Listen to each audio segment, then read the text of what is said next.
प्यारे बच्चों, जोहार। आज हम लोग हेनरीज लॉ की चर्चा करेंगे।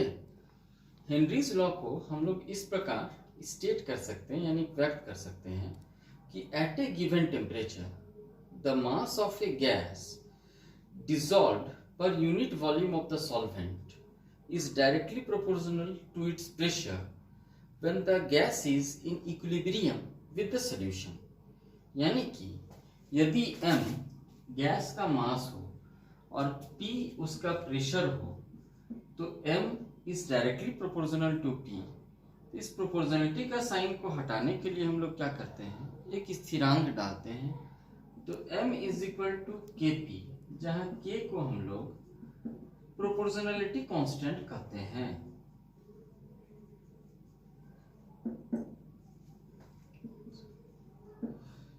डाल्टन ने इसी हेनरीज लॉ को मोल फ्रैक्शन और partial pressure of the gas के साथ कोरिलेट किया।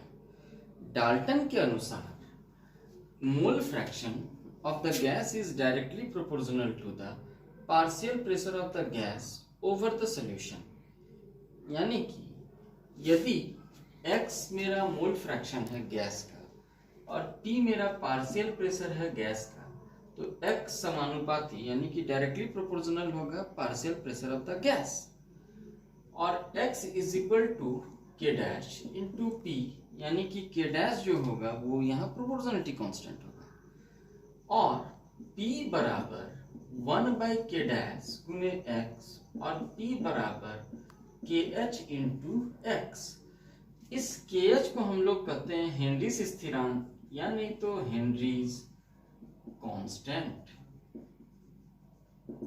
अब देखिए बच्चों कि KH is equal to P बटे x होगा, यानी कि KH जो होगा inversely proportional to the mole fraction होगा।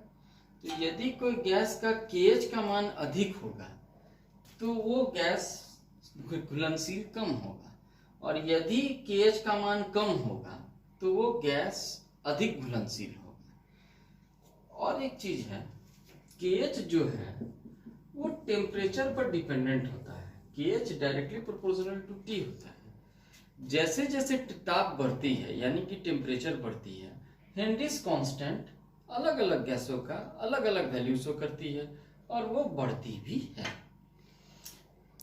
अब बात उठता है कि हेनरीज लॉ का लिमिटेशन क्या है, यानी कि हेनरीज लॉ कहाँ फेल कर जाएगा या हेनरीज लॉ कहाँ तक चेक कर सकते हैं हम लोग, लिमिटेशन क्या है। पहला लिमिटेशन है क्या कि हेनरीज लॉ जो है वो लो प्रेशर में वैलिड होगा, एक्सट्रीमली हाई प्रेशर में हेनरीज लॉ फेल कर जाएगा। सेकंड है हाई प्रेशर में फेल कर जाता है।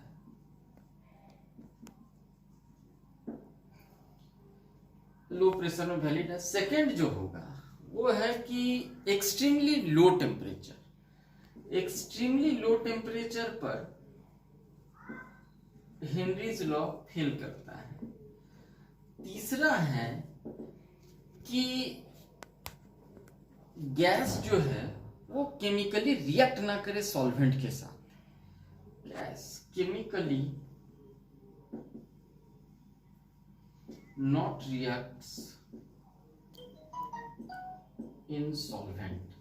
और साथ ही बच्चों एक और चीज है कि गैस सॉल्यूशन में ना ही एसोसिएट करे और ना ही डिसोसिएट करे। ये हुआ आपका लिमिटेशन हेनरीज लॉ का।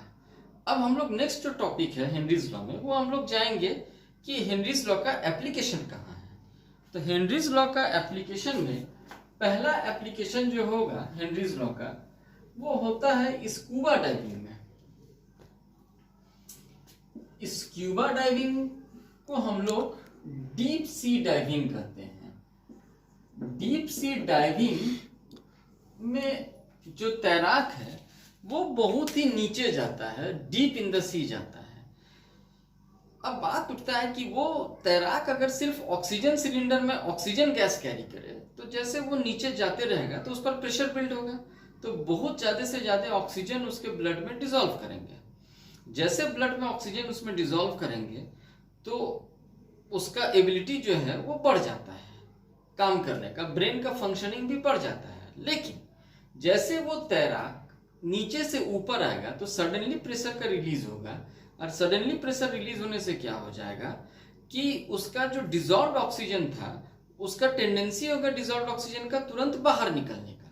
तो जैसे वो बाहर निकलना चाहेगा तो वो सेल को रप्चर कर देगा और साथ में कुछ वेन्स को भी रप्चर कर देगा, जिसके चलते तैराक की मौत हो जाती है। इस सिचुएशन को हम लोग कहते हैं बेंड्स।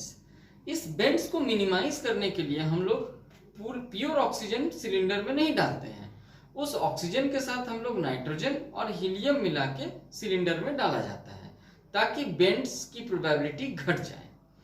नेक्स्ट जो है हेनरीज लॉ का एप्लीकेशन है वो है कि माउंटेनर्स में काम आता है। माउंटेनर्स में काम इसीलिए आता है कि जैसे जैसे हाई अल्टीट्यूड में चढ़ते हैं तो प्रेशर कम होता है।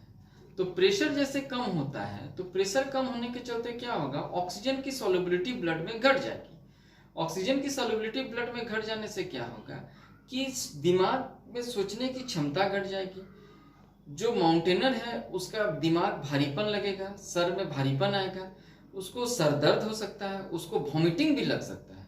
इस चीज को हम लोग कहते हैं एनॉक्सिया, यानी तो अल्टीट्यूड सिकनेस भी हम लोग इसको कहते हैं। तो इसको मिनिमाइज करने के लिए माउंटेनर्स को ऑक्सीजन सिलेंडर दिया जाता है।